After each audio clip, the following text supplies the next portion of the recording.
एक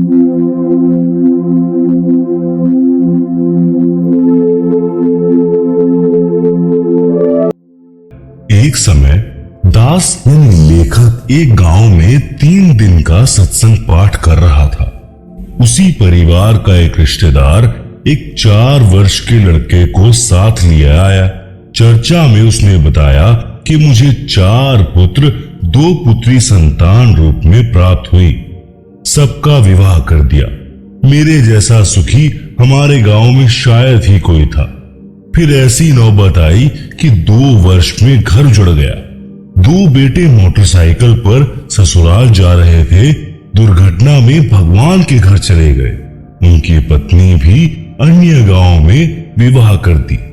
1 वर्ष पश्चात एक पुत्र को खेत में ट्यूबवेल पर रात्रि में सर्प ने डस लिया, मृत मिला। चौथा इस दुख से हृदयघात से चल बसा। सब बहुएं भी चली गई। पत्नी का मानसिक संतुलन बिगड़ गया। ये लड़का बड़ी लड़की का है, जिसके सहारे दिन काट रहा हूं। बेटी को घर पर रखा है। प्रिय पाठकों से निवेदन है कि विवेक से काम ले और मानव जीवन की सच्ची राह पकड़े। भक्ति अवश्य करें। संतान होना या ना होना ये आपके पूर्व के कर्मों का फल है।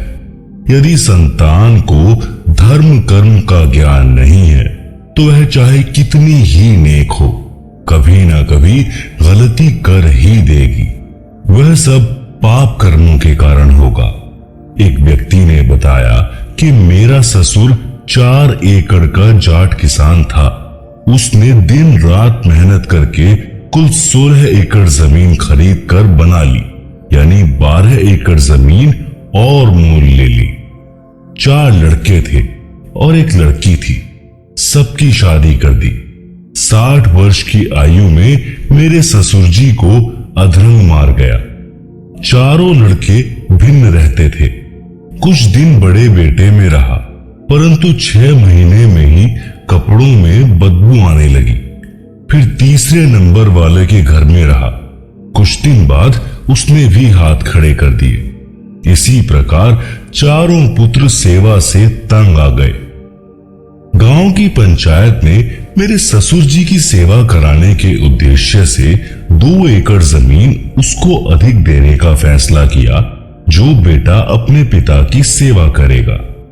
आप सुन रहे हैं जगत गुरु तत्वदर्शी संत रामपाल जी महाराज द्वारा लिखी पुस्तक जीने की राह का पेज नंबर 7। इस लालच में छोटे वाले ने सेवा करने की बात मान ली। 6 महीने में उसने कहा कि मेरे बस की बात नहीं है। रिश्तेदार इकट्ठे हुए। सब बच्चों को सभी प्रकार से समझाया, परंतु कोई सेवा को तैयार नहीं हुआ। वह भक्त बता रहा था कि मेरा ससुर बोल भी नहीं पा रहा था। जब छोटा पोता सामने आया तो गर्दन के संकेत से कह रहा था कि आजा मेरे पास, लाड करूंगा। यह भूल पड़ी है। बेटों ने तो कर दी मौज, पोतों की कसर बाकी है। उन 2 एकड़ को ठेके पर देकर उसके लिए एक नौकर रखा। दुर्गति से मरा। विचार करें कि ऐसे कमेरे व्यक्ति को ये भी ज्ञान होता कि भक्ति तथा धर्म के बिना मानव जीवन नरक बन जाता है, तो वह उसके साथ साथ परमात्मा की भक्ति भी करता तथा ऐसी दशा को प्राप्त नहीं होता। बच्चे भी सेवा करते। सत्संग में यही शिक्षा दी जाती है। श्रद्धालुओं को दया धर्म का पाठ पढ़ाया जाता है। आश्रम में सत्संग के दौरान वृद्ध, रोगी, अपंग, छोटे बच्चों सहित माताएं, बहनें, बेटियां आती हैं। आश्रम में पुराने भक्तों तथा भक्तमतियों की ड्यूटी लगाई जाती है।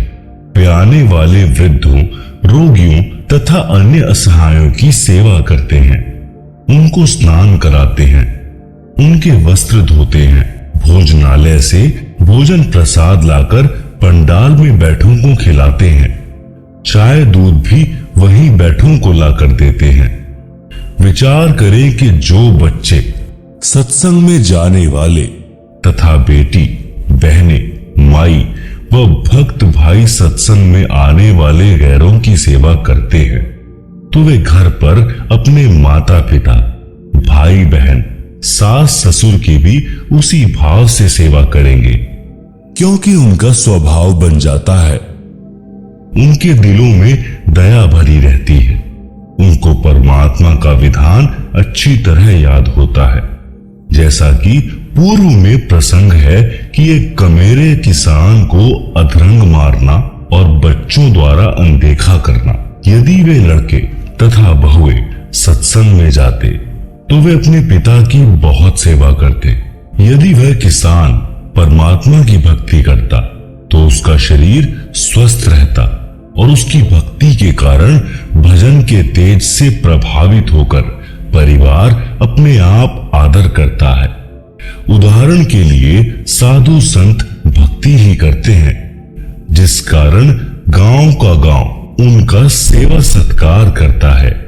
इसी प्रकार भक्ति करने से परमात्मा की शक्ति अपने आप अन्य को प्रेरित करके भक्त के अनुकूल परिस्थिति बना देती है।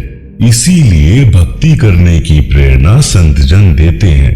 सत्संग से जीने की राह अच्छी बनती है।